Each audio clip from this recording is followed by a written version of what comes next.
Now let us look at properties of acids. All acids have some common properties, and the properties like how acids react with other chemicals. Let us see first one, reaction of acids with metals. How do acids react with metals? Okay, generally acids or let's say when they react with metals, these metals displace hydrogen from acids, hydrogen atoms from acids. This is since displacement is taking place, and this is an example of displacement reaction. Let us see how. Whenever acid solution is added to a metal piece, what happens? This metal displaces hydrogen and produces salt and hydrogen gas. Salt and hydrogen, this is called a general equation for the reaction of acids with the metals. Now let us look at some examples. If I take acid, hydrochloric acid, and I use a magnesium metal, I use magnesium. I take, for all these experiments, we use dilute acids because I already told you, dilute acids are not dangerous, they are not harmful, they do not cause burn injuries. So we use only dilute acids. Now HCl is added to magnesium metal, magnesium ribbon, generally solid metal. Then what happens? This magnesium displaces hydrogen from HCl and forms MgCl2 plus hydrogen. This hydrogen is the displaced gas, right? 2 chlorines, 2 hydrogens, I'll make it 2 molecules, then it is balanced. Let us take one more example, one other.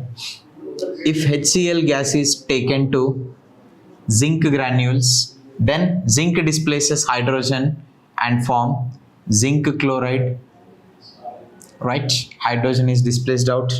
Number 3, if I take a H2SO4 solution, what is it called? A sulfuric acid. So let us balance here, Arbo equation, 2 chlorines, 2 hydrogens, I'll write 2 HCl.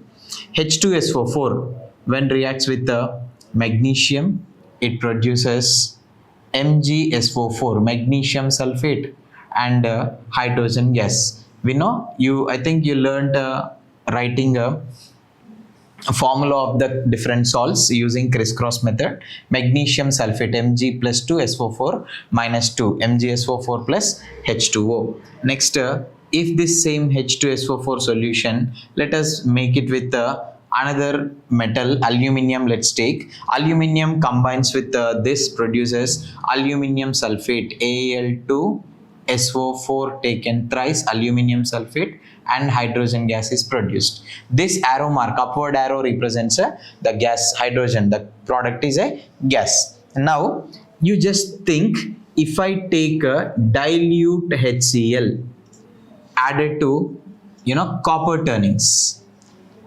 HCl is added to copper, then what are the products? Can you guess the products? You just pause the video and try to complete the equation, right? After writing the equation, you just verify the answer, right?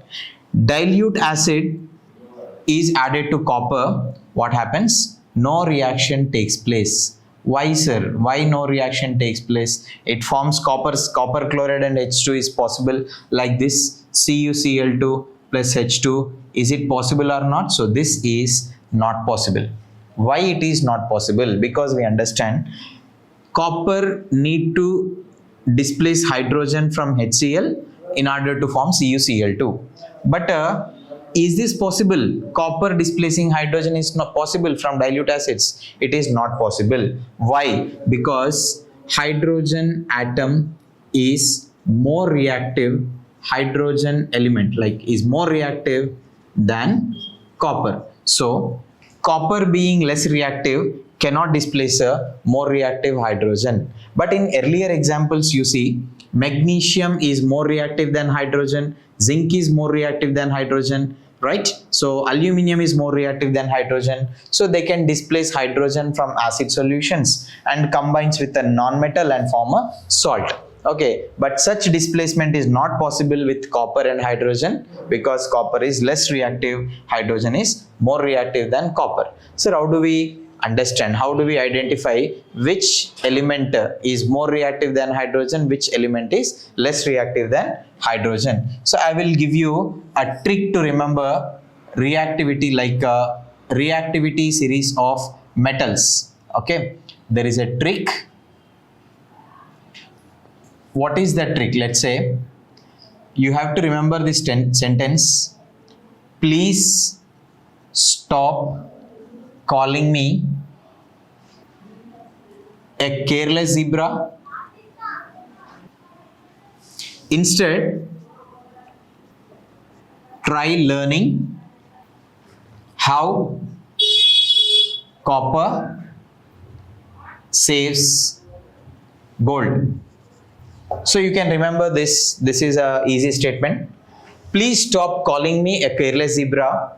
Instead, try learning how copper saves gold. Okay, let us see how copper saves gold. Is copper really saving gold? Yes, because in order to make ornaments, copper must be added to gold to give the strength, right? Otherwise, gold is not suitable for making any ornament. So in that way, copper is saves gold. It is a meaningful sentence. So please stop calling me a careless zebra. Instead, try learning how copper saves gold. Now this sentence gives us the reactivity series of different elements, especially metals, when compared with other elements. So here, let us identify the first, the sounding of this each word, right? Let us see. Please. Please, what is the first letter? Don't go with the first letter. You go with the pronunciation, the sounding. Please stands for potassium, right? Stop stands for sodium. Calling, calcium. Me, magnesium. A, aluminium. Careless, carbon. Zebra, zinc. Instead, iron. Try, tin. Learning, lead. How, hydrogen. Copper stands for copper. Saves, silver. Ag is the symbol of silver, and Au is the symbol of gold. And lastly, you can also add platinum, right?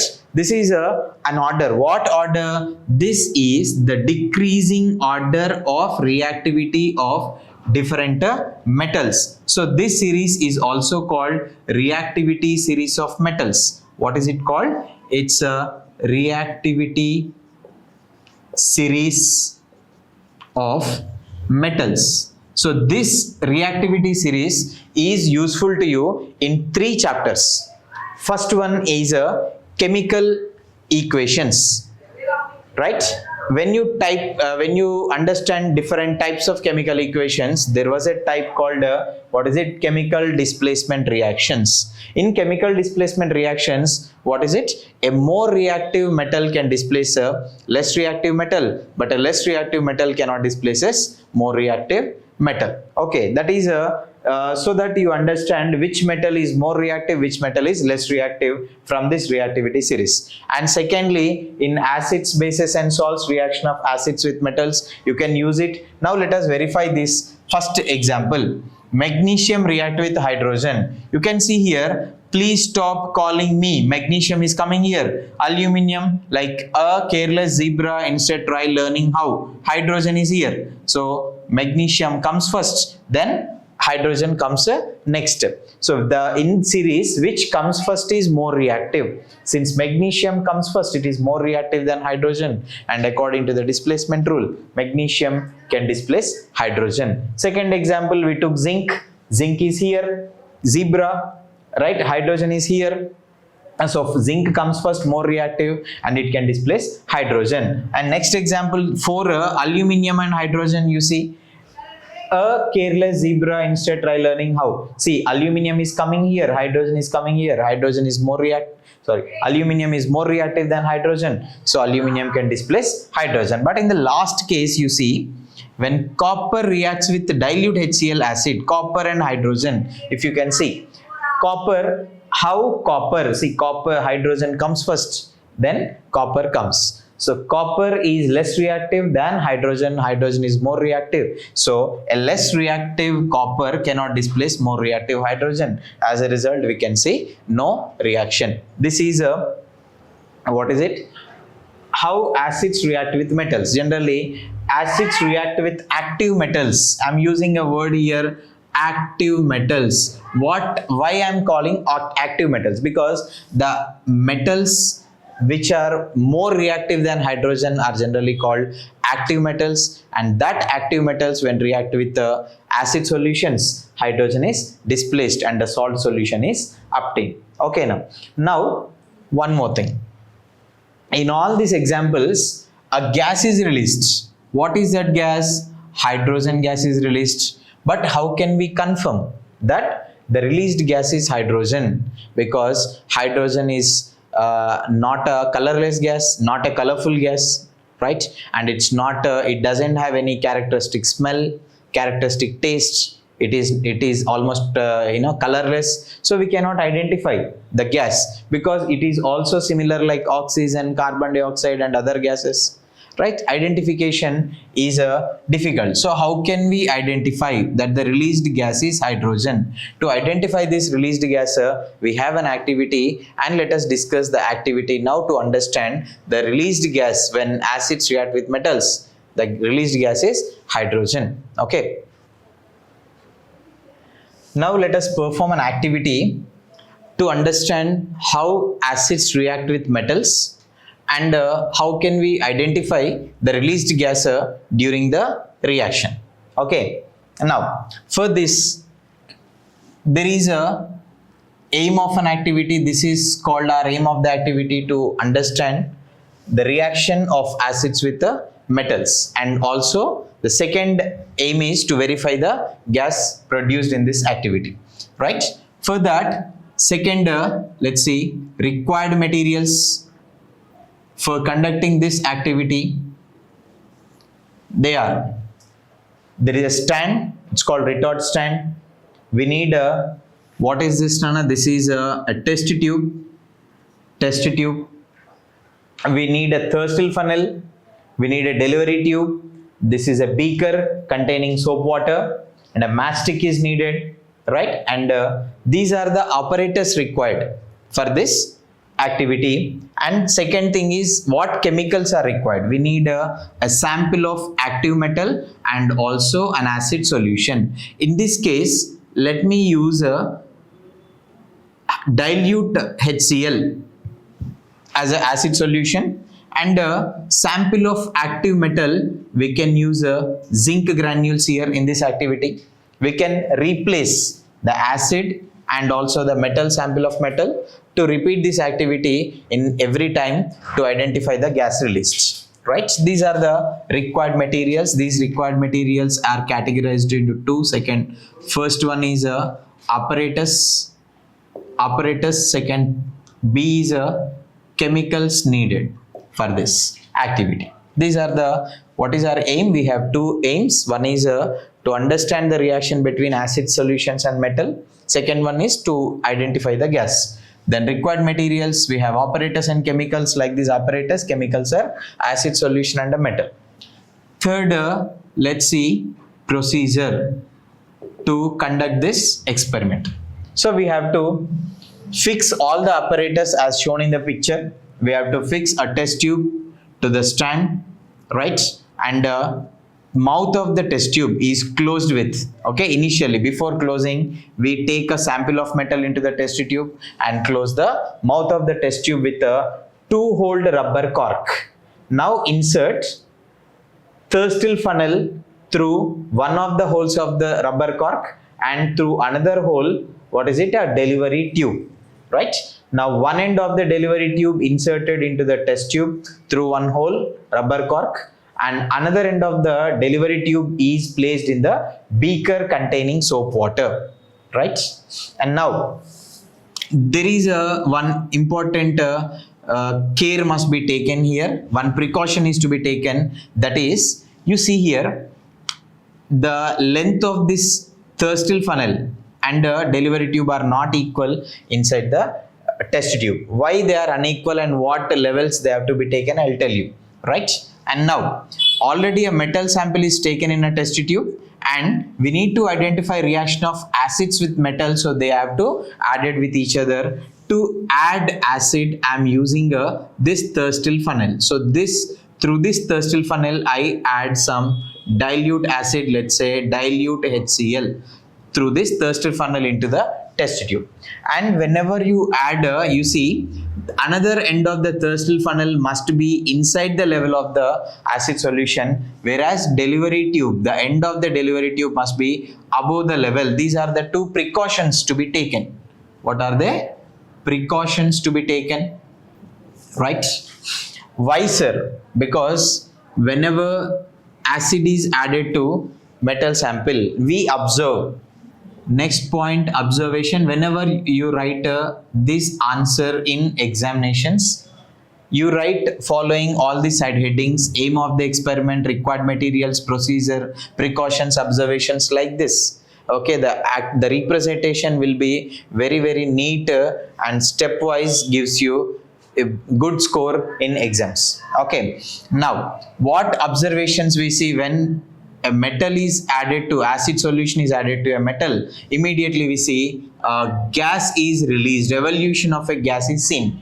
Okay, but our intention is to collect all the evolved gas into the soap water. Okay, but if this level of the another end of the Thurstall funnel is above the level of the acid, what happens? Some of the gas released here may enter into the Thurstall funnel and may escape through this. To avoid this, what we do? We generally immerse this another end of the Thurstall funnel into the solution. So if delivery tube also inside the level, what happened? There is no way the gas escape. Okay, this is, you will get in high order thinking questions. What happens if two ends of this delivery tube and Thurstall funnel into the solution? The released gas will find no way to go. As a result, pressure inside the test tube increases. As a result, this test tube may burst out, it breaks into pieces, and all the acid may splash on us. So to avoid it, we need one, inlet to the outlet to the gas. So whatever gas released here it can enter into only delivery tube, because this end is immersed, right? And that released gas enter through this delivery tube into the soap water containing beaker. So what is the gas released here? Somewhat like colorless gas is released. We don't know what is that colorless gas, but that gas we see as it is soap water, bubbles are seen. Instead of soap water, this bubbles, if normal water is taken, bubbles are not formed. If it is normal water, inside the water solution we may see bubbles, but once the gas enters into the water, it may escape out. We cannot test them. In order to trap the gas released in this case, if you take soap water, this soap water form bubbles, and that bubbles will come out. As you know, we play with soap water like to producing bubbles, where you blow air into the soap water, we see some bubbles that contain air, but here the gas that is released here entering into the soap water and forming bubbles. And these bubbles, when they come into contact with the burning mastic, what happened? These bubbles, this is our observation. When you test the released gas with burning mastic, what happened? These bubbles, right, or the matchstick put off with pop sound. It produces a sound like top, a pop sound is produces, and this pop sound is produced only by hydrogen gas. Hydrogen gas can produce pop sound, so we identify from the pop sound the released gas in this case is hydrogen gas. Okay, we know hydrogen is a combustible gas, it burns. So initially when hydrogen comes in contact with the matchstick, it burns with the blue flame. It burns with blue flame, right? Any fuel that burns, it produces blue flame, it is undergoing complete combustion. Here hydrogen undergoes complete combustion, but the amount of hydrogen released is very little, and that little amount of hydrogen when burns with blue flame, once the amount exhausts, what happen? It put off with the pop sound, right? This pop sound is used to identify that the given gas is hydrogen gas. Okay, from these observations, finally we conclude something. So the final step is conclusions. In conclusions, what do we write?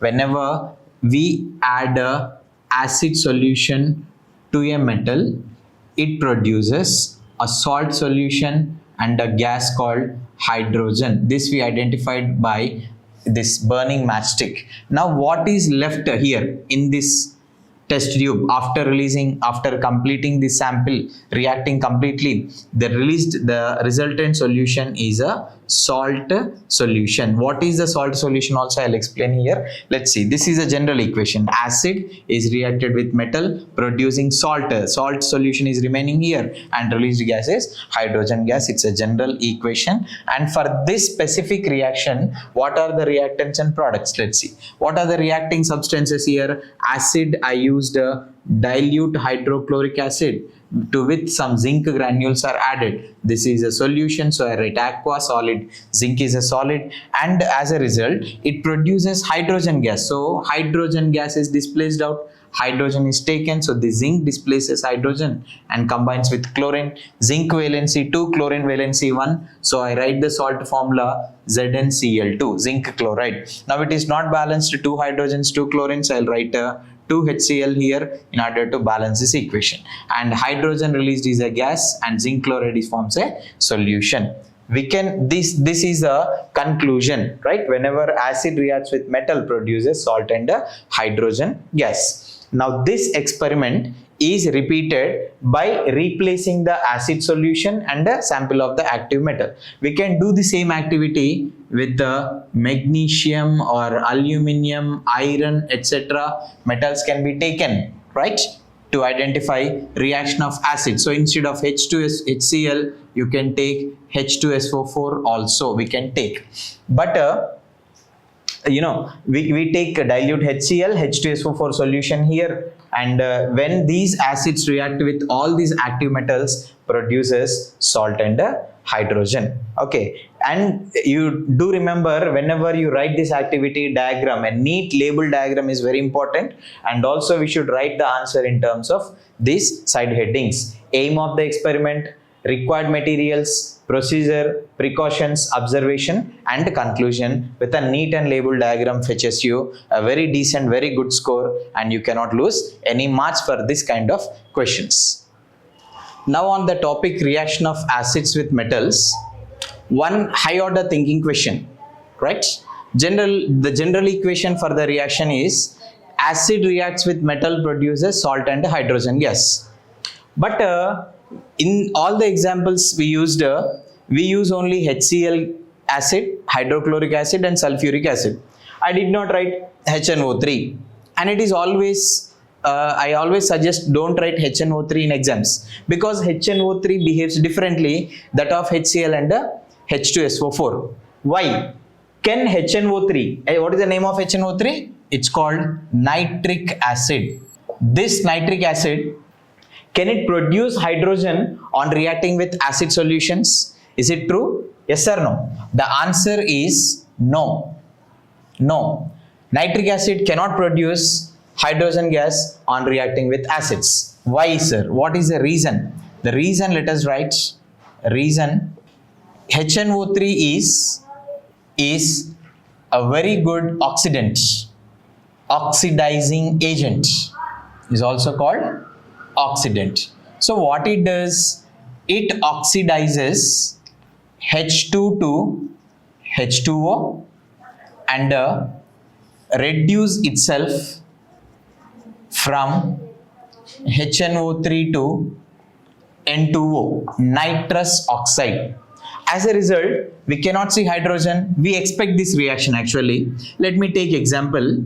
I take nitric acid solution, and if I take a metal zinc, then what do we expect is, like other acids, zinc replaces hydrogen and form a zinc nitrate, ZnNO3 taken twice, because nitrate is monovalent, zinc is divalent, ZnNO3 taken twice, plus hydrogen. We expect this equation, but this chemical, this products obtaining as a reaction of nitric acid and zinc are not possible. Why not possible, sir? Because let's say whatever acid, nitric acid is taken, this is a good oxidizing agent. It oxidizes the hydrogen gas produced to water. As a result, products will be different. This is a wrong equation. This is estimated one. Then what is the correct equation? When HNO3 nitric acid solution reacts with zinc, it produces salt, zinc nitrate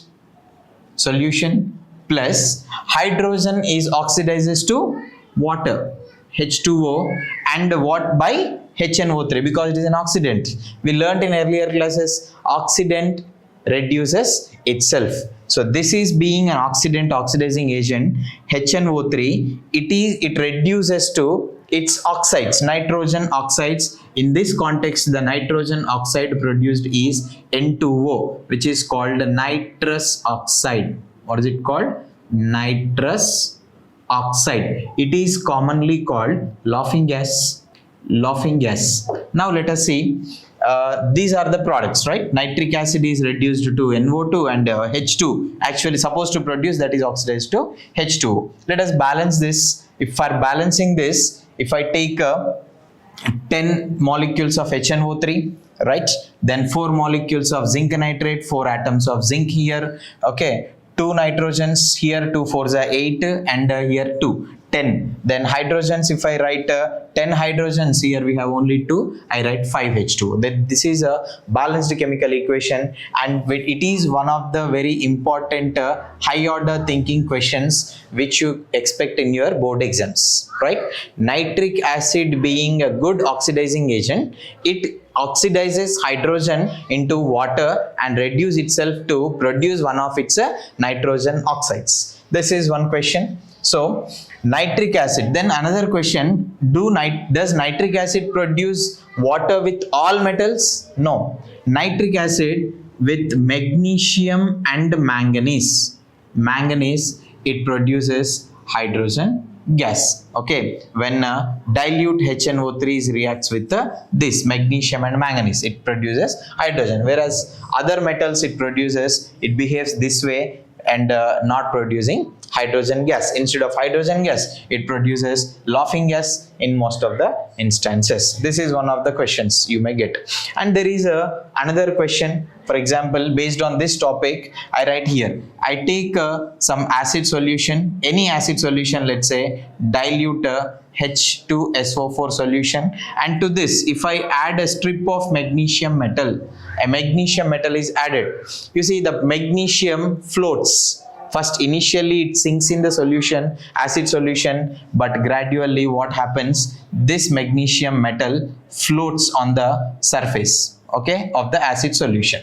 Why this magnesium floats on the surface of liquid? Because when this magnesium is dropped in acid solution, hydrogen gas is released, right? This hydrogen gas stick to the surface of the metal, and we know hydrogen is the lightest gas.